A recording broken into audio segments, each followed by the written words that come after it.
Hello friends, welcome to studies buddy. Studies buddy में आप सभी का स्वागत है। दोस्तों, एसएससी एमटीएस की एग्ज़ाम डेट आ चुकी है। 5 अक्टूबर से आपका एग्ज़ाम जो है शुरू हो जाएगा, इसलिए हमने अपने चैनल पे प्रैक्टिस सेट की भी शुरुआत कर दी है। इस प्रैक्टिस सेट में आपको जनरल अवेयरनेस के 15 क्वेश्चंस, इंग्लिश के 15 क्वेश्चंस, मैथ के 10 क्वेश्चंस और रीजनिंग के 10 क्वेश्चंस आपको मिल जाएंगे, जो कि सारे टीसीएस के पैटर्न पे आधारित होंगे और ये सारे क्वेश्चंस जो है एग्जाम ओरिएंटेड क्वेश्चंस होंगे। तो आइए शुरुआत करते हैं इस प्रैक्टिस सेट की और देख लेते हैं 50 क्वेश्चंस को। शुरुआत करते हैं जनरल अवेयरनेस के क्वेश्चंस के साथ। पहला क्वेश्चन देख सकते हैं कि जून 2021 में निम्नलिखित में से किस राज्य ने मुख्यमंत्री युवा उद्यमी योजना और मुख्यमंत्री महिला उद्यमी योजना के नाम से दो महत्वाकांक्षी योजनाएं शुरू की है। तो इन दो योजनाओं को शुरू करने वाला राज्य जो है बिहार है। ठीक है, ध्यान रखिएगा, बिहार आपका करेक्ट आंसर है। दूसरा क्वेश्चन देख सकते हैं कि टेनिस में मई 2021 में इटालियन ओपन पुरुष एकल का खिताब किसने जीता। तो इटालियन ओपन पुरुष एकल का खिताब जो है राफेल नडाल ने जीता है। ध्यान रखिएगा, राफेल नडाल आपका करेक्ट आंसर है। आगे बढ़ते हैं। तीसरा क्वेश्चन देख सकते हैं। तीसरा क्वेश्चन है कि हाल ही में भारत ने किस पड़ोसी देश को 3 चीतल सैन्य हेलीकॉप्टर दिए हैं। तो चीतल जो सैन्य हेलीकॉप्टर है वो भारत के द्वारा अफगानिस्तान को दिया गया है। ठीक है, अफगानिस्तान। ध्यान रखिएगा। मानव विकास सूचकांक प्रतिवेदन, प्रतिवेदन मतलब होता है रिपोर्ट। ठीक है, ध्यान रखिएगा। मानव विकास सूचकांक जो है उसकी रिपोर्ट निम्नलिखित में से किसके द्वारा प्रकाशित की जाती है। तो ये प्रकाशित की जाती है संयुक्त राष्ट्र विकास कार्यक्रम के द्वारा। ठीक है, संयुक्त राष्ट्र विकास कार्यक्रम के द्वारा प्रकाशित की जाती है मानव विकास सूचकांक की रिपोर्ट। ठीक है, ध्यान रखिएगा। पांचवा क्वेश्चन देख सकते हैं। पांचवा क्वेश्चन है कि निम्नलिखित में से कौन सा संगठन भारत में सकल घरेलू उत्पाद, जिसे हम जीडीपी कहते हैं, उसकी गणना करता है। तो जीडीपी की गणना जो है वो राष्ट्रीय सांख्यिकी कार्यालय करता है। ठीक है, ध्यान रखिएगा, राष्ट्रीय सांख्यिकी कार्यालय जो है जीडीपी की गणना करता है। और छठा क्वेश्चन देख सकते हैं। तो छठा क्वेश्चन है कि भारत की राजधानी को कोलकाता से दिल्ली स्थानांतरित करने की घोषणा किस वर्ष की गई थी। तो ये घोषणा जो है 1911 में की गई थी। ठीक है, ध्यान रखिएगा। आगे बढ़ते हैं। आगे सातवां क्वेश्चन देख सकते हैं। सातवां क्वेश्चन है आपका कि डायनेमिक रैम, जिसे हम डी रैम कहते हैं, और स्टैटिक रैम दिया हुआ है एस रैम। तो पूछा जा रहा है कि डायनेमिक रैम स्टैटिक रैम से तेज होता है क्योंकि। तो तेज इसलिए होता है क्योंकि डी रैम को रिफ्रेश कर सकते हैं हम। ठीक है, रिफ्रेश करने की आवश्यकता इसे पड़ती है, इसलिए तेज होता है। रिफ्रेश करते रहेंगे, तेज होता रहेगा। ठीक है। नेक्स्ट क्वेश्चन देख सकते हैं कि किस स्वतंत्रता सेनानी को लोकमान्य की मानद उपाधि दी गई है। तो लोकमान्य की जो उपाधि है वो बाल गंगाधर तिलक जी को दी गई है। ठीक है, ध्यान रखिएगा, बाल गंगाधर तिलक। आगे बढ़ते हैं। आगे नेक्स्ट क्वेश्चन देख सकते हैं। नेक्स्ट नवा क्वेश्चन है आपका कि निम्नलिखित में से किसने सर्वश्रेष्ठ महिला पार्श्व गायिका श्रेणी में राष्ट्रीय फिल्म पुरस्कार 2021 जीता है। तो राष्ट्रीय फिल्म पुरस्कार 2021 जो कि महिला है, सर्वश्रेष्ठ पार्श्व गायिका की श्रेणी में जीता है, तो ये है सावनी रविंद्र। ठीक है, ध्यान रखिएगा, सावनी रविंद्र को ध्यान रखिएगा। और बढ़ते हैं 10वें क्वेश्चन की ओर। तो 10वां क्वेश्चन देख सकते हैं आप लोग। 10वां क्वेश्चन है कि भारतीय संविधान का कौन सा अनुच्छेद भारतीय संघ की आधिकारिक भाषाओं के बारे में बताता है। तो आधिकारिक भाषाएं जो है अनुच्छेद 343 में है। ठीक है, ध्यान रखिएगा, अनुच्छेद 343। 11वां क्वेश्चन देख सकते हैं कि संसद के दोनों सदनों की संयुक्त बैठक के लिए आवश्यक कार्य साधक संख्या कितनी है। तो आवश्यक कार्य साधक संख्या जो है वो है कि दोनों सदनों के सदस्यों की कुल संख्या का 10वां हिस्सा। ठीक है, दोनों सदनों की जो टोटल संख्या होगी उसका 10वां भाग। ठीक है, यानी कि 1/10 भाग। ध्यान रखिएगा। आगे बढ़ते हैं। नेक्स्ट क्वेश्चन देख सकते हैं। नेक्स्ट 12वां क्वेश्चन है आपका कि कालाहारी मरुस्थल किस देश में स्थित है। तो जो कालाहारी मरुस्थल है दोस्तों वो दक्षिण अफ्रीका में स्थित है। ध्यान रखिएगा, साउथ अफ्रीका। 13वां क्वेश्चन देख सकते हैं आगे। 13वां क्वेश्चन है कि गरसोप्पा जलप्रपात या जोग जलप्रपात किस राज्य में स्थित है। तो देखिए, जोग या गरसोप्पा जलप्रपात जो है वो कर्नाटक राज्य में स्थित है। ध्यान रखिएगा, कर्नाटक। आगे बढ़ते हैं। आगे 14वां क्वेश्चन देख सकते हैं। 14वां क्वेश्चन है आपका कि भारत की तटीय रेखा की अनुमानित लंबाई कितनी है। तो भारत की तटीय रेखा की अनुमानित लंबाई जो है, तो इसका आंसर आपका 7500 किलोमीटर हो जाएगा दोस्तों। ठीक है, 7500 किलोमीटर करेक्ट आंसर है आपका। और नेक्स्ट 15वां क्वेश्चन देख सकते हैं कि प्रसिद्ध नाटक नील दर्पण, जो नील दर्पण नाटक था किसने लिखा था, ये आपसे पूछा जा रहा है कि जिसमें इंडिगो किसानों का उत्पीड़न प्रदर्शित किया गया था। तो ये नाटक दोस्तों दीनबंधु मित्र के द्वारा लिखा गया था। ठीक है, दीनबंधु मित्र आपके करेक्ट आंसर हो जाएंगे। ऑप्शन नंबर 4 में है। नील दर्पण के लेखक, यहाँ पे दर्पण लिखा हुआ है, दर्पण होगा। ठीक है, दर्पण के लेखक जो है वो दीनबंधु मित्र थे। ठीक है, तो दोस्तों ये जनरल अवेयरनेस के 15 क्वेश्चंस कंप्लीट हो गए। अब हम बढ़ेंगे आगे इंग्लिश के क्वेश्चंस की ओर, उसके बाद हम बढ़ेंगे मैथ के क्वेश्चंस की ओर, उसके बाद हम बढ़ेंगे रीजनिंग के क्वेश्चंस की ओर। लेकिन दोस्तों इससे पहले अगर आपने अपने चैनल को सब्सक्राइब नहीं किया है तो चैनल को सब्सक्राइब कर लीजिए, वीडियो को लाइक और शेयर करिएगा जरूर, और कमेंट करके बताइएगा कि आपको ये वीडियो कैसा। तो इंग्लिश का पहला क्वेश्चन देख सकते हैं आप लोग। पहला क्वेश्चन है कि I have many friends which are native speakers. इसमें आपको इरर ढूंढना है। तो देखिए इरर कहाँ है दोस्तों, इरर आपका पार्ट बी में है। क्या है इरर, यहाँ पे विच है तो विच नहीं होगा, यहाँ पे हु होगा। ठीक है, क्योंकि जो है फ्रेंड्स जो है लिविंग थिंग्स है। विच कहाँ यूज होता है, पहले मैं आपको ये बताता हूँ। देखिए विच जो है वो आपका नॉन लिविंग थिंग्स के लिए यूज होता है या फिर एनिमल्स के लिए भी यूज होता है। ठीक है, लेकिन यहाँ पे फ्रेंड्स जो है इसके ये ह्यूमंस है, इसलिए यहाँ पे हु का यूज होगा। तो करेक्ट सेंटेंस क्या हो जाएगा, I have many friends who are, ठीक है, हु आर नेटिव स्पीकर्स। ठीक है, आगे बढ़ते हैं। दूसरा क्वेश्चन देख सकते हैं। दूसरा क्वेश्चन है कि mean while the special drive for vacation of the high risk group in the state was under way for the 4th day on Monday. ठीक है, तो देखिए यहाँ पे एक रूल होता है कि जब भी ऑफ और द देखेंगे आप, तो ऑफ दे के बाद जो नाउन आएगा वो जो है प्लूरल आएगा। नाउन किस में आएगा, प्लूरल आएगा। तो यहाँ पे देख सकते हैं ऑफ द दिया गया है, उसके बाद हाई रिस्क के बाद नाउन यहाँ पे दिख रहा है आपको कि ग्रुप है, तो ग्रुप जो है नाउन है, तो यहाँ पे ग्रुप जो है सिंगुलर दिख रहा है, तो यहाँ पे ग्रुप नहीं, यहाँ पे ग्रुप्स होना चाहिए। तो यहाँ पे भी बी में जो है आपका इरर है, यहाँ पे ग्रुप की जगह पे क्या होना चाहिए, ग्रुप्स होना चाहिए। ठीक है, ध्यान रखिएगा। नेक्स्ट आगे बढ़ते हैं। आगे तीसरा क्वेश्चन देख सकते हैं। तीसरा क्वेश्चन दिया गया है कि the border crisis is present the biggest area in which voters already view them as a failure. तो देखिए यहाँ पे भी जो है ऑप्शन नंबर बी में ही आपका इरर है, यहाँ पे प्रेजेंट नहीं होगा, यहाँ पे होगा प्रेजेंटली। ठीक है, यहाँ पे क्या होगा दोस्तों, यहाँ पे प्रेजेंटली होगा। ठीक है, क्योंकि प्रेजेंटली मतलब होता है कि आने वाले दिनों में या फिर जल्द ही, और प्रेजेंट मतलब होता है अभी। ठीक है, तो यहाँ पे प्रेजेंटली जो है करेक्ट आंसर होगा। आगे बढ़ते हैं। नेक्स्ट क्वेश्चन देख सकते हैं। चौथा है, चौथा बोल रहा है कि curfew is to be lifted. यहाँ पे आपको भरना है फिल इन द ब्लैंक्स में, तो यहाँ पे फ्रॉम भराएगा। मैं आपको बताता हूँ कि from 4 more district in Uttar Pradesh. देखिए जब भी उत्तर प्रदेश किसी भी जगह को इंडिकेट करता है, किसी भी चीज़ को इंडिकेट करता है, तो वहाँ पे हम फ्रॉम का यूज़ करते हैं। ठीक है, यहाँ पर फ्रॉम आपका करेक्ट आंसर है। आगे बढ़ते हैं। आगे पांचवा क्वेश्चन देख सकते हैं। पांचवा क्वेश्चन है, पहले फिल इन द ब्लैंक्स के लिए जगह दी गई है, और उसके बाद बोला जा रहा है कि was when Mary decided to relieve her mind to traveling things. तो यहाँ पे दैट होगा, दैट यहाँ पे करेक्ट आंसर हो जाएगा। दैट वाज, यहाँ पे दैट हो जाएगा। That was when Mary decided to relieve her mind of a traveling thoughts. ठीक है, आगे बढ़ते हैं। नेक्स्ट देख सकते हैं, छठा में आपका सिनोनिम बताना है। ठीक है, सिनोनिम बताना है।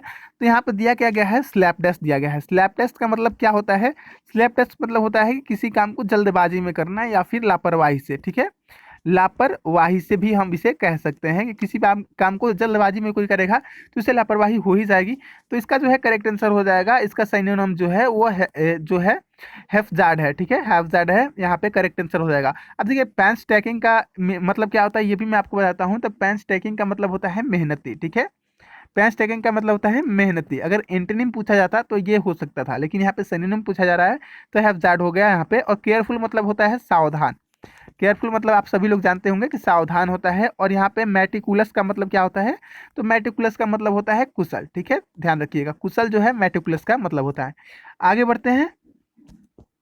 आगे सातवां क्वेश्चन देख सकते हैं। सातवां क्वेश्चन है कि यहाँ पे आपको एंटीनम बताना है पेरुस का। ठीक है, पेरुस का एंटीनम बताना है। तो पेरुस मतलब क्या होता है, पेरुस मतलब होता है ध्यान से पढ़ना। ठीक है, ध्यान से पढ़ना या फिर सोचना, कोई भी चीज हो सकता है, ध्यान से सोचना या फिर पढ़ना। ठीक है, ध्यान रखिएगा, ये पेरुस का मतलब होता है। तो देखिए इसका एंटोनिम पूछा जा रहा है, तो एंटीनम आप लोग जानते हैं कि यहाँ पे जो ध्यान से बोला जा रहा है, तो नेग्लेक्ट मतलब अनदेखा करना जो है इसका एंटीनम हो जाएगा। ठीक है, एंटीनम हो गया आपका नेग्लेक्ट। आगे बता देता हूँ मैं कि यहाँ पे स्विंडल का जो है मीनिंग क्या होता है। तो स्विंडल का मीनिंग होता है कि छल करना या फिर झांसा देना। ठीक है, छल करना या झांसा देना जो है स्विंडल का मीनिंग हो जाता है। और एग्जामिन मतलब जांच करना, और यहाँ पे कौन कौन का मतलब क्या होता है सोचो, कौन का मतलब होता है कैदी या फिर जो है चोर। ठीक है, ध्यान रखिएगा, कैदी या चोर जो है यहाँ पे कौन का मीनिंग हो जाता है। आगे बढ़ते हैं नेक्स्ट क्वेश्चन की ओर। नेक्स्ट 8वां क्वेश्चन देख सकते हैं। 8वें में भी आपको क्या करना है, साइनोनिम बताना है, साइनोनिम बताना है।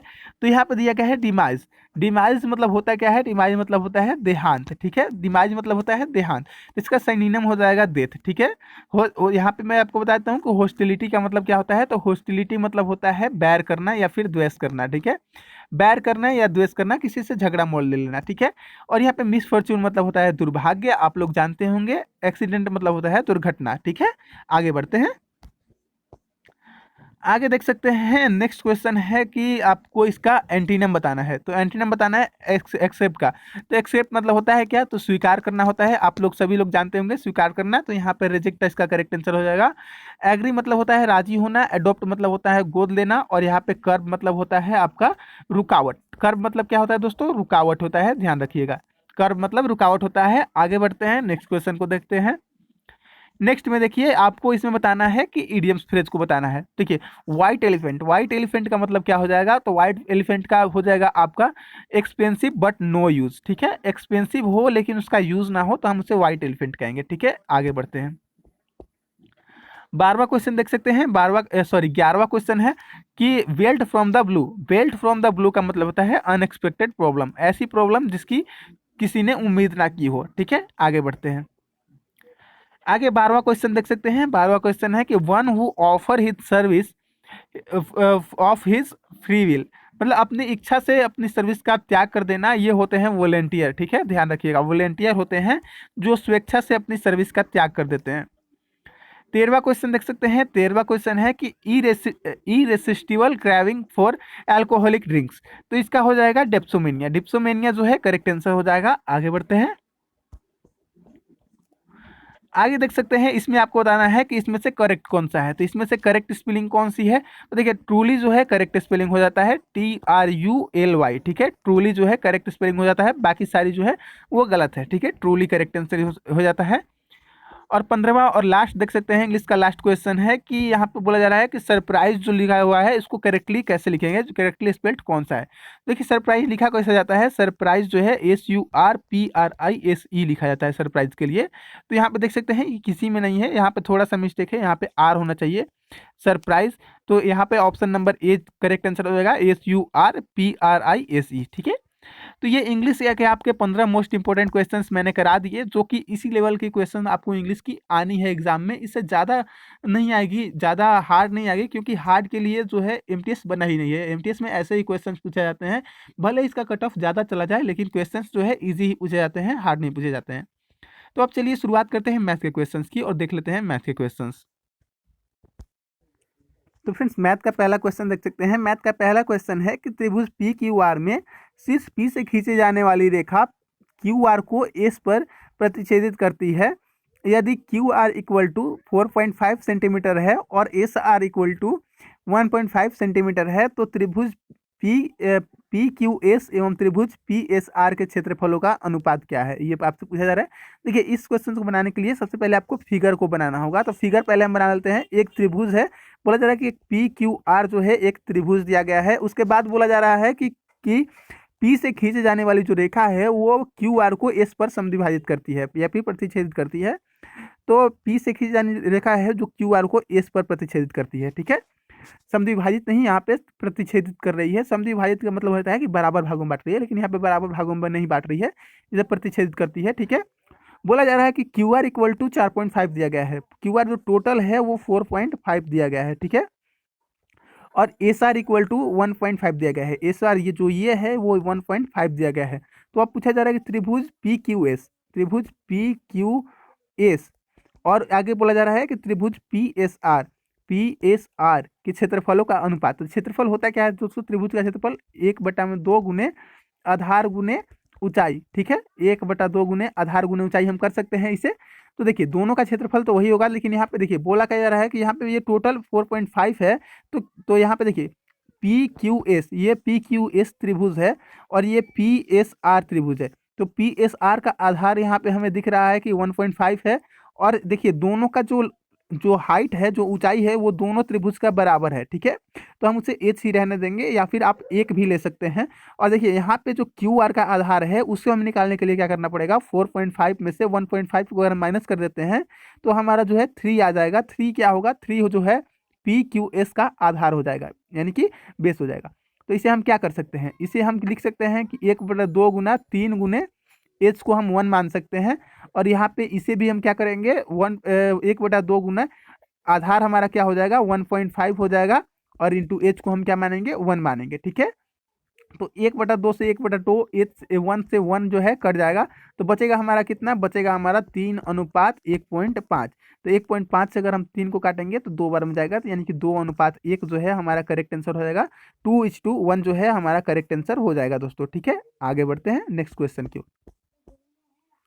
नेक्स्ट क्वेश्चन देख सकते हैं। अगला क्वेश्चन है आपका कि एक व्यक्ति एक वस्तु पर 10% की छूट देने के बाद भी 20% का लाभ अर्जित करता है। यदि वस्तु का क्रय मूल्य 18,000 रुपये है तो अंकित मूल्य और क्रय मूल्य के बीच का अंतर ज्ञात कीजिए। देखिए बोला क्या जा रहा है कि 10% की छूट देने के बाद भी 20% का लाभ अर्जित करता है। मान लेते हैं कि अंकित मूल्य 100 रुपये है, ठीक है, 100 यूनिट है, यूनिट हम मान के चलेंगे। तो इस पे 10% की छूट देता है तो ये 90 हो जाएगा। और उसके बाद भी बोला जा रहा है कि 20% का लाभ अर्जित कर रहा है। तो 20% का लाभ किस पे अर्जित करेगा, CP पर अर्जित करेगा। CP को हमने x मान लिया, तो CP पे 20% का लाभ अर्जित कर रहा है, यानी कि 120/100 = 90, ठीक है। इसे हम काट लेंगे, 0 से 0 कट जाएगा, 3 × 9, 3 × 4 = 12, और 4 से 25, यानी कि x = हमारा कितना आ गया, 75 आ गया। 75 यूनिट हमारा क्या आ गया, 75 यूनिट हमारा आ गया यहाँ पे CP, ठीक है। CP हमारा आ गया 75 यूनिट। SP हमारा 90 है, क्योंकि 10% छूट देने के बाद 90 रुपये में ही बेच रहा है, यानी कि 90 यूनिट में ही बेच रहा है। तो CP इसकी थी कितनी, 75, ठीक है, 75 यूनिट।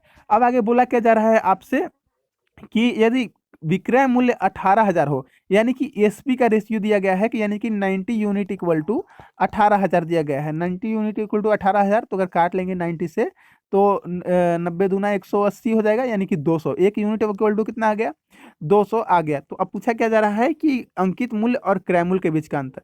तो देखिए अंकित यहाँ पे क्रय मूल्य CP कितना हो जाएगा, अगर 75 में 200 गुना कर लेते हैं तो 150, यानी कि 15,000। और यहाँ पे अगर इसमें गुना कर लेते हैं, जो हमारा अंकित मूल्य हमने माना था उसमें अगर हम गुना कर लेते हैं तो ये हमारा 20 में 200, यानी कि 20,000 रुपये हो जाएंगे।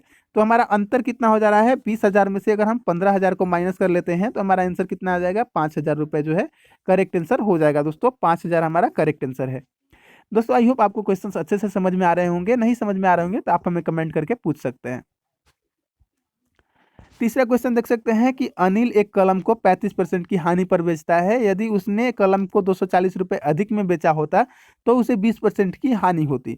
तो बोला जा रहा है कि 40% का लाभ अर्जित करने के लिए कलम का विक्रय मूल्य क्या होगा। तो फ्रेंड्स इस क्वेश्चन को मैं XY के मेथड से ही बनाऊंगा, क्योंकि वैसे मुझे आसान पड़ता है। आपको अगर कोई और मेथड पता हो तो आप वैसे भी बना सकते हैं। तो देखिए मैंने मान लिया कि X रुपये है, बोल रहा है कि अनिल को एक कलम पर 35% की हानि होती है। तो हानि जो है CP पर ही होगी, तो 35% की हानि होती है, यानी कि 65% पे इसने बेचा है, ठीक है।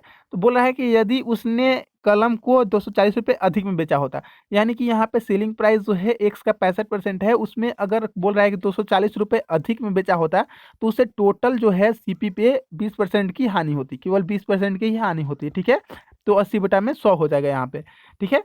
तो यहाँ पे 240 = यहाँ पे 80x/100 में से हम अगर 65x/100 माइनस कर लेते हैं तो हमारा कितना आ जाएगा, 15x/100 आ जाएगा, ठीक है, बराबर 240 हो जाएगा। अब हम इसे काट लेते हैं तो कैसे कटेगा, देख सकते हैं 5 × 15 और यहाँ पे 20 पंजे 100 काट लेते हैं। उसके बाद 3 से यहाँ पे 8 × 3 = 24, यानी 80 काट लेते हैं। तो x = हमारा कितना आ गया, 8 दूना 1600, ठीक है।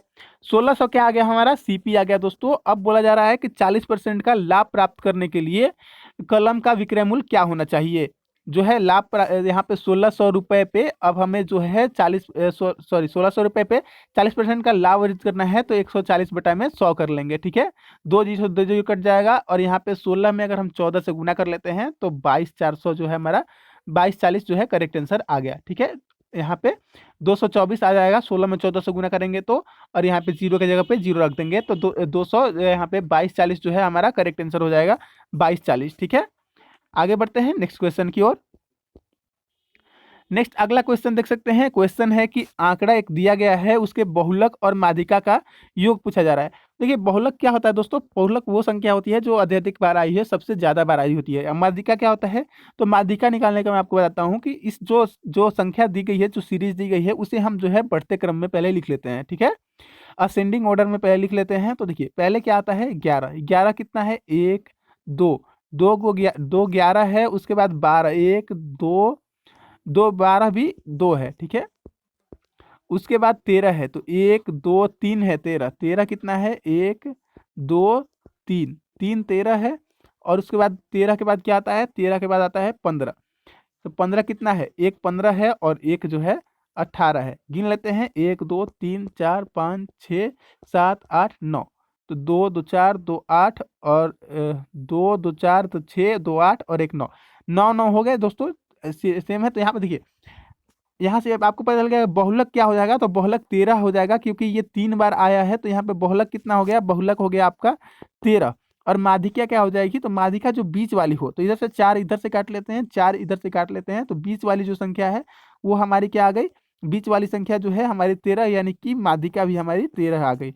माध्यिका हमारी कितनी आ गई दोस्तों, तो 13, यानी कि माध्यिका और बहुलक को जोड़ देंगे तो 13 13 26 हो जाएगा हमारा करेक्ट आंसर। ठीक है, 26 जो है करेक्ट आंसर हो जाएगा दोस्तों। आगे बढ़ते हैं नेक्स्ट क्वेश्चन की ओर। नेक्स्ट क्वेश्चन देख सकते हैं कि एक लड़का 45 किलोमीटर प्रति घंटे की गति से स्कूल जाता है। ठीक है, और 7 मिनट की देरी से पहुंचता है। यदि वो 60 किलोमीटर प्रति घंटे की गति से यात्रा करता है तो 8 मिनट पहले पहुंचता है। लड़के द्वारा तय की गई दूरी ज्ञात कीजिए। देखिए इस क्वेश्चंस को भी मैं वैसे ही बताऊंगा जैसे मैंने पहले क्वेश्चंस को बताया है, पीछे के क्वेश्चंस को जैसे बताया है। देखिए मैं जो मेथड बताता हूँ वो अगर आप सीख लेते हैं तो आप कभी भी नहीं भूलिएगा। भले ही आप कोई भी ट्रिक या फिर कोई भी और मेथड सीख लीजिए, वो आप भूल जाइएगा अगर आप प्रैक्टिस छोड़ दीजिएगा तो, लेकिन ये मेथड जो है आपको हमेशा के लिए याद हो जाएगा। बोला जा रहा है क्या कि इसमें बोला जा रहा है कि मान लीजिए कि हमने मान लिया कि टोटल दूरी जो है x है। ठीक है, दूरी आपसे पूछा जा रहा है, मान लीजिए कि दूरी x है, बोला जा रहा है कि 45 किलोमीटर प्रति घंटा से जाता है तो 7 किलोमीटर। ठीक है, 7 मिनट की क्या होती है, देरी हो जाती है। ठीक है, और यहाँ पे अगर यही बोला जा रहा है कि अगर 60 किलोमीटर प्रति घंटा की दूरी, यही दूरी 60 किलोमीटर प्रति घंटा की स्पीड जाता है तो 8 मिनट पहले पहुंच जाता है। तो देखिए ये 7 मिनट की दूरी और 8 मिनट पहले, अगर दोनों को अगर हम जोड़ दें तो ये टोटल 15 मिनट हो जाएंगे, 15 मिनट हो जाएंगे। और यहाँ पे ये क्या है दिया गया, किलोमीटर प्रति घंटा में दिया गया है, तो 15 को घंटा में करने के लिए क्या करेंगे, हम 60 से भाग दे लेंगे। ठीक है, 15 मिनट को घंटा में करने के लिए 60 से भाग दे लिया हमने। अब हमें सिंपली इसे सॉल्व कर लेना होगा। तो 45 और 60 का एलसीएम ले लेंगे तो 180 हो जाएगा, 45 यहाँ पे 4x हो जाएगा, यहाँ पे 3x हो जाएगा, इक्वल टू 15/60। ठीक है, तो यहाँ पे अगर हम काट लेते हैं तो 3 बार में ये कट जाएगा, यानी कि x इक्वल टू हमारा कितना आ जाएगा, 15 × 45 जो है करेक्ट आंसर हो जाएगा। 45 किलोमीटर इसकी टोटल दूरी थी। ठीक है, ये मेथड जो है काफ़ी इजी मेथड है दोस्तों, आप लोगों को बहुत सी बुक्स में भी मिल जाएगा, तो आप इसे अच्छे से सीख लीजिए, उसके बाद आप अच्छा से अच्छा मेथड भी सीख सकते हैं। ठीक है, लेकिन बेसिक जो है यहीं से शुरुआत कीजिए। नेक्स्ट क्वेश्चन देख सकते हैं कि 72 किलोमीटर प्रति घंटा की गति से चलने वाली ट्रेन में बैठे व्यक्ति को विपरीत दिशा से आने वाली 525 मीटर लंबी दूसरी ट्रेन 15 सेकंड में पार करती है, तो किलोमीटर प्रति घंटा में दूसरी ट्रेन की गति ज्ञात कीजिए। तो देखिए 525 किलोमीटर जो है, 525 मीटर जो है ट्रेन की लंबाई है, और उसके बाद हम बोला क्या जा रहा है कि 72 किलोमीटर प्रति घंटा से ये आ रही है, 72 किलोमीटर प्रति घंटा से आ रही है, तो इसे हम क्या करेंगे, मीटर प्रति सेकंड में चेंज कर लेंगे, क्योंकि यहाँ पे लंबाई जो है मीटर में दी गई है। तो अगर करते हैं तो ये 18/5 से भाग देते हैं हम लोग, आप लोग जानते हैं, तो 5/18 से भाग देते हैं, यहाँ पे मैंने उल्टा लिख दिया। तो 72 में क्या करते हैं हम लोग, 5/18 से भाग देते हैं, तो 18 चौक 72, 5 चौका 20 मीटर प्रति सेकंड इसकी स्पीड हो जाएगी। ठीक है, कितनी हो जाएगी, 20 मीटर प्रति सेकंड हो जाएगी। तो 525 मीटर की दूरी है, जो लंबाई है ट्रेन की, उसे 20। और देखिए जब भी क्या होता है कि दो ट्रेनें आपस में पार करती हैं, एक दूसरे के इस समांतर पटरी पर एक दूसरे को पार करती हैं, तो जो है इसकी स्पीड जो है जुड़ जाती है, तो इसका हमने x मान लिया है। ठीक है, और अगर ये दोनों एक ही दिशा में जा रही हो तो स्पीड क्या होती है, घट जाती है, लेकिन एक दूसरे के विपरीत आ रही हो तो स्पीड जुट जाती है, इतना ध्यान रखिएगा। तो ये टोटल जो है 15 सेकंड का टाइम ले रही है, ठीक है। तो यहाँ पे क्या हो जाएगा, 525 इक्वल टू हो जाएगा, 525 इक्वल टू हो जाएगा 15 दूना 30, 300 प्लस 15x, ठीक है। 525 को अगर घटा लेते हैं तो 225 बचेगा, 225 equal to 15x, x equal to आ गया 15, यानी x का मान इसका कितना आ गया, 15 मीटर प्रति सेकंड आ गया। 15 मीटर प्रति सेकंड क्या हो गया, इसका स्पीड हो गया, लेकिन हमें किलोमीटर प्रति घंटा में पूछा है, तो इसे हम फिर से कर लेंगे, इसमें 5/18 से भाग दे लेंगे, ठीक है, सॉरी 18/5 से भाग ले लेंगे। तो 3 बार में 18×3 = 54 जो है आपका करेक्ट आंसर हो जाएगा दोस्तों, 18×3 = 54 जो है करेक्ट आंसर हो जाएगा। आगे बढ़ते हैं नेक्स्ट क्वेश्चन की ओर। तो फ्रेंड्स नेक्स्ट क्वेश्चन देख सकते हैं। नेक्स्ट क्वेश्चन है कि एक कॉलेज में लड़कों और लड़कियों का अनुपात 5:4 था। नए छात्र के प्रवेश हुआ और लड़कियों की संख्या में 20% और लड़कों की संख्या में, बॉयज़ की संख्या में 20% और गर्ल्स की संख्या में 50% की वृद्धि हो गई। तो कॉलेज में लड़कों और लड़कियों का नया अनुपात क्या होगा। तो काफ़ी इजी क्वेश्चन है दोस्तों। देखिए 5:4 दिया गया है, हम मान लेते हैं कि ये 50 है और ये 40 है, ठीक है, क्योंकि हमें जो है परसेंटेज निकालना है। तो बोल रहा है कि लड़कों की संख्या में ये बॉयज़ है और ये गर्ल्स है, तो बोल रहा है कि 20% की वृद्धि हुई और लड़कियों में 50% की वृद्धि हुई। तो अगर 20% की इसमें वृद्धि कर लेते हैं और इसमें जो है 50% की वृद्धि कर लेते हैं तो कितना हो जाएगा, 2 जीरो से 2 जीरो कट जाएगा, या 15×4 = 60 हो जाएगा, और ये भी 2 जीरो से 2 जीरो कट जाएगा, 12×5 = 60 हो जाएगा, यानी कि 1:1 हो जाएगा। तो अब स्कूल में जो है, कॉलेज में जो है, लड़कों और लड़कियों का अनुपात कितना हो जाएगा, 1:1 हो जाएगा दोस्तों। आगे बढ़ते हैं नेक्स्ट क्वेश्चन की ओर। नेक्स्ट क्वेश्चन देख सकते हैं कि वह दूसरी न्यूनतम 3 अंक की संख्या ज्ञात कीजिए जिसे इतना से विभाजित करने पर प्रत्येक स्थिति में शेषफल जो है 6 होता है।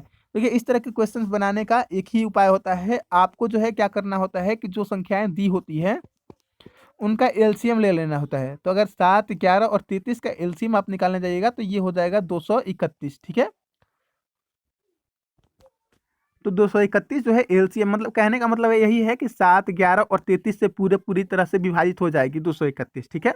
लेकिन आगे क्या पूछा जा रहा है कि प्रत्येक स्थिति में 6 शेष बचना चाहिए। तो 6 शेष बचने के लिए क्या करेंगे, हम इसमें 6 ऐड कर देंगे, तो ये 7 हो जाएगा, 3 हो जाएगा, 2 हो जाएगा। तो 237 जो है पहली ऐसी संख्या आ गई जो है जो 6, 7, 11 और 33 से विभाजित करने पर 6 शेष बचाएगी, ठीक है। लेकिन हमसे पूछा क्या जा रहा है कि दूसरी न्यूनतम संख्या पूछा जा रहा है, और 3 अंक है दूसरी, ठीक है। तो इसे हम क्या करेंगे, फिर से 231 का गुना 2 कर लेंगे, तो ये 2 हो जाएगा, 6 हो जाएगा और ये 4 हो जाएगा। अब इसमें 6 अगर हम जोड़ते हैं तो ये कितना हो जाएगा, ये हो जाएगा 8, 6, 4, 468 हो जाएगा। तो 468 आपका करेक्ट आंसर हो जाएगा दोस्तों। दूसरी न्यूनतम संख्या क्या है, 468 है, और ये क्या थी, पहली न्यूनतम संख्या थी, ठीक है, ध्यान रखिएगा। आगे बढ़ते हैं। आगे नेक्स्ट क्वेश्चन देख सकते हैं। नेक्स्ट क्वेश्चन काफी अच्छा है। बोला जा रहा है कि दो घनों के आयतन का अनुपात 27:125 के अनुपात में दिया गया है, ठीक है। बोल रहा है कि इनकी पृष्ठीय क्षेत्रफलों का अनुपात ज्ञात कीजिए। तो देखिए आयतन क्या होता है, भुजा का क्यू होता है। तो देखिए 27 कितना का क्यू हो जाएगा, 3 का, और 5 जो है 5 का क्यू 125 हो जाएगा। तो ये 3:5 जो है इनकी भुजाएं आ गई, वो घनों की भुजा क्या आ गई, साइड्स क्या आ गई, घनों की साइड्स आ गई आपका 3:5 के अनुपात में, ठीक है। अब बोला जा रहा है कि उनके पृष्ठीय क्षेत्रफलों का अनुपात। पृष्ठीय क्षेत्रफल क्या होता है दोस्तों, पृष्ठीय क्षेत्रफल होता है 6 इंटू भुजा स्क्वायर, 6 इंटू साइड स्क्वायर, यानी कि 6 स्क्वायर होता है। तो 6 इंटू 3 हो जाएगा, और यहाँ पे 6 इंटू 5 हो जाएगा। तो देखिए क्योंकि ये अनुपात में है तो 6 से 6 तो खत्म हो जाएगा, तो 3 3 9 और 5 5 25 जो है करेक्ट आंसर हो जाएगा, 9:25, ठीक है। चलिए आगे बढ़ते हैं नेक्स्ट क्वेश्चन की ओर। देखिए नेक्स्ट क्वेश्चन देख सकते हैं। नेक्स्ट क्वेश्चन है कि ए एक काम को 12 दिनों में कर सकता है।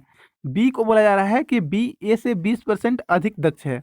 यदि सी भी ए और बी के साथ कार्य करता है तो वे मिलकर 4 दिनों में कार्य समाप्त करते हैं। तो सी अकेले काम को कितने दिनों में करेगा।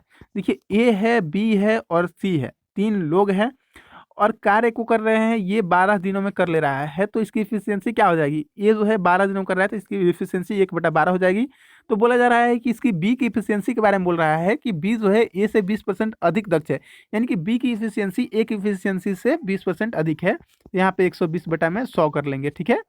काट लेंगे तो 12 10 हो जाएगा, तो 10 टाइम 100 यानी कि 1/10, यानी कि 10 जो है 10 दिनों में इसकी इफिशियंसी 1/10 आ गई, यानी कि 10 दिनों में बी उस कार्य को कर लेगा। आगे आपसे बोला क्या जा रहा है कि वे तीनों मिल जाए अगर, तो कार्य को 4 दिनों में समाप्त कर सकते हैं। ठीक है, तो सबसे पहले हम इन दोनों के लिए, ये दोनों हमारे ए और बी पता चल गया है, तो हम टोटल वर्क निकाल सकते हैं यहाँ पे। तो टोटल वर्क निकालने के लिए क्या करते हैं, इन दोनों का हम एलसीएम ले लेते हैं। तो एलसीएम हमारा 60 हो गया। ठीक है, तो 60 हो गया, ये तो 12 पंजे 60 हो जाएगा, और 10 छक्का 60। ठीक है, तो यहाँ पे हमारा ए की इफिशियंसी आ गई 5 और बी की इफिशियंसी आ गई 6। ठीक है, ध्यान रखिएगा, ये बी की है, तो बी की इफिशियंसी आ गई 6। और बोला क्या जा रहा है कि ये कार्य जो है 4 दिनों में समाप्त होना है। तो पूरा कार्य को 4 दिनों में समाप्त करने के लिए हमें टोटल इफिशियंसी 15 चाहिए। तो 15, तो यहाँ पे 6 5 11 हमारा हमको इफिशियंसी मिल चुकी है। 11 इफिशियंसी हमें मिल चुकी है, हमें और कितनी चाहिए, 11 मिल चुकी है, तो हमें और 4 चाहिए 15 लाने के लिए। तो 4 हमारी सी की हो जाएगी। सी की इफिशियंसी अगर 4 हो गई, तो 4 से अगर हम 60 में भाग लेते हैं, तो 15 जो है 15 दिन हमारा करेक्ट आंसर हो जाएगा सी का, अकेले काम करने का। सी अकेले अगर काम करेगा तो 15 दिनों में ये 60 काम ये कर देगा। ठीक है, ध्यान रखिएगा। आगे बढ़ते हैं नेक्स्ट क्वेश्चन की ओर। नेक्स्ट आइए रीजनिंग के क्वेश्चंस अब देख लेते हैं। देखिए मैथ के क्वेश्चंस तो आपने बना लिए, मैंने बताया जैसे भी जो भी नियम थे मैंने बता दिए, आप उसे अलग भी मेथड से कर सकते हैं। लेकिन अब आते हैं रीजनिंग के क्वेश्चंस की ओर। काफ़ी अच्छे रीजनिंग के क्वेश्चंस आज मैंने लाया है आपके लिए। देखिए इसमें आपको बेजोड़ बनाना है, इसमें से अलग कौन सा है ये आपको बताना है। देखिए 11 है, 21 है, 31 है, और 41 है, 41। ठीक है, तो इसमें आप लोग अच्छे से जान गए होंगे कि 21 जो है करेक्ट आंसर हो जाएगा, क्योंकि 21 जो है वो डिवाइडेबल है, और ये जो है डिवाइडेबल नहीं है। ये 21 जो है भाज्य संख्या है और बाकी अभाज्य संख्या है। ठीक है, तो 21 जो है आपका करेक्ट आंसर हो जाएगा। ये तो पहला शुरुआत रीजनिंग था। अब ये दूसरे रीजनिंग की ओर, इसको आप बनाइए। देखिए इसमें करना क्या है आप लोग अच्छे से जानते होंगे। यहाँ पे देखिए एम दिया हुआ है, ए दिया हुआ है, के दिया हुआ है, ई दिया हुआ है, उसको इसके साथ रिलेट किया गया है। ठीक है, किस तरह से रिलेट किया गया है और उसी तरह से इसका आपको बनाना होगा। ठीक है, क्या आएगा, देखिए एम को ए लिखा गया है, तो एम का प्लेस वैल्यू कितना होता है, 13 होता है। ओ का कितना होता है, 15 होता है। तो 2 बढ़ाया गया है, तो एफ को भी हम 2 बढ़ा लेते हैं। तो एफ का वैल्यू कितना होता है, 6 होता है। तो 6 में 2 जोड़ देंगे तो 8 हमारा एच का प्लेस वैल्यू आ गया 8। ठीक है, उसके बाद देखिए ए जो है ए है, उसके बाद बी आ रहा है। तो ए को देखिए यहाँ पे लॉजिक ये है कि ए जो है एक जोड़ा नहीं किया गया, इसमें एक में ए का प्लेस वैल्यू ए है, इसमें 2 से गुना किया गया है, तो यहाँ पे बी का 2 आया है। ठीक है, ये यहाँ पे लॉजिक है। अगर आप इसे बनाएंगे तो आपसे बनता शायद बन जाता, लेकिन थोड़ा सा दिमाग लगाना रहता। ठीक है, तो यहाँ पे लॉजिक ये लगाया गया कि ए से गुना किया गया बी में, तो 2 आया है। तो आई कितना होता है, आई हमारा 9 होता है, इसमें अगर हम 2 से गुना कर लेंगे तो 18 आएगा। तो 18 किसका होता है, आर का होता है। तो एच आर हमारा 2 ऑप्शन में एच आर दिखने लगे हैं। नेक्स्ट के, तो के की वैल्यू होती है 11। के की वैल्यू कितनी होती है, 11। तो यहाँ पे एम आया है, तो 11 के बाद एम आया है 13, यानी कि 2 बढ़ाया गया इसमें। तो एन की वैल्यू कितनी होती है, 14। 14 में 2 बढ़ा देंगे हम, तो 16 जो है हमारा आ जाएगा नेक्स्ट वैल्यू। तो 16 किसकी होती है, पी की होती है। तो देखिए यहाँ पे एच आर पी जो है हमारा करेक्ट आंसर निकल के आ गया ऑप्शन नंबर ए में। ठीक है, ध्यान रखिएगा ऑप्शन नंबर ए यहाँ पे आपका करेक्ट आंसर है। आगे बढ़ते हैं। आगे नेक्स्ट क्वेश्चन को देख सकते हैं कि गमला, गमला जो है गीली मिट्टी से संबंधित है, तो मोमबत्ती किससे संबंधित है। देखिए गीली मिट्टी से जो है गमला बनता है, तो मोम से जो है मोमबत्ती बनती है। आपका करेक्ट आंसर मोम हो जाएगा। आगे बढ़ते हैं। नेक्स्ट देख सकते हैं, ये भी काफी अच्छा क्वेश्चन है दोस्तों। बोला जा रहा है कि 13 है, 24 है, 46 है और 90 है, तो नेक्स्ट क्या आएगा। तो देखिए इस क्वेश्चन में भी आपको करना क्या होगा, देखिए यहाँ पे किया क्या जा रहा है, 13 में 2 से गुना किया जा रहा है। तो 13 दूना 26 में से 2 घटा लिया जा रहा है। तो 26 में से 2 गया तो 24 आ गया। ठीक है, 24 दूना 48 में से फिर 2 घटा दिया गया तो 46 आ गया। 46 दूना कितना होता है, 92 होता है। 92 में से 2 घटा लिया गया तो 90 आ गया।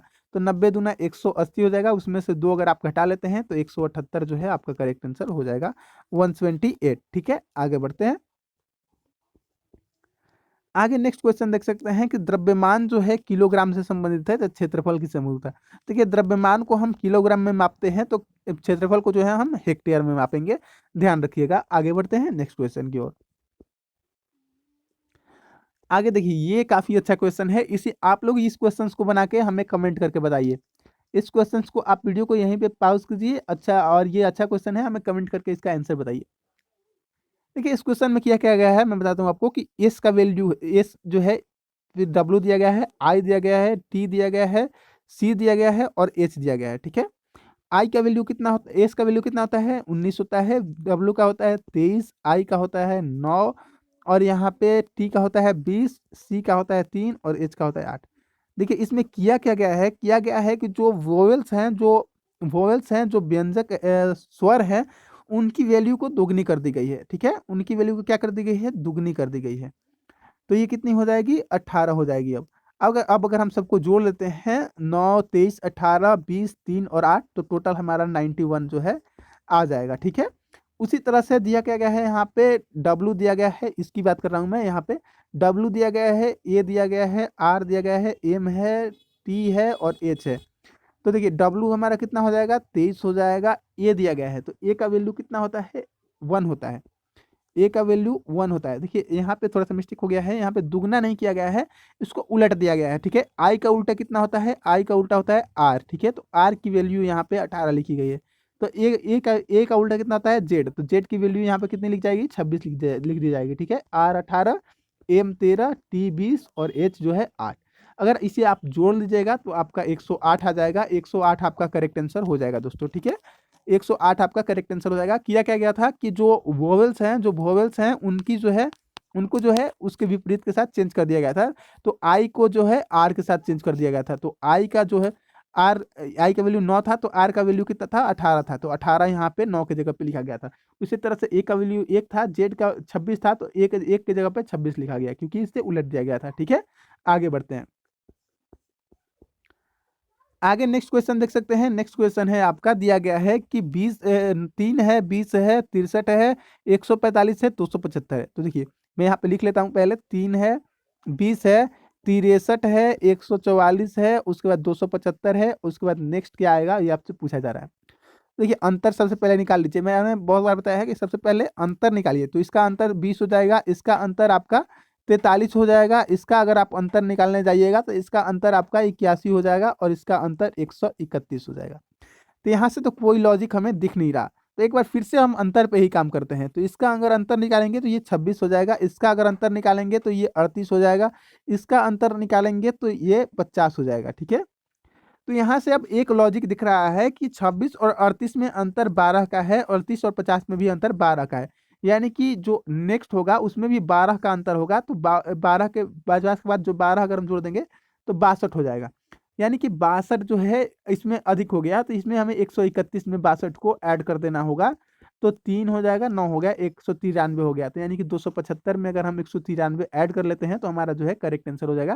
क्योंकि यहाँ पे अगर आप देखें तो 3 में 17 को ऐड किया गया है तो 20 आया है। तो कैसे हुआ है, उसी तरह से जो 275 है उसमें हम यहाँ से 193 हमारा बढ़ेगा, तो 193 में हम ऐड कर लेंगे इसमें 275 में, तो हमारा करेक्ट आंसर हो जाएगा। तो अगर हम ऐड करेंगे तो हमारा आ जाएगा 468। तो 468 जो है आपका करेक्ट आंसर हो जाएगा दोस्तों, 468। ठीक है, अच्छे क्वेश्चंस हैं दोस्तों रीजनिंग के। मैं इजी क्वेश्चन जानबूझ के नहीं लाया हूँ आपके लिए, कि आप लोग अपना भी कुछ दिमाग लगाइएगा।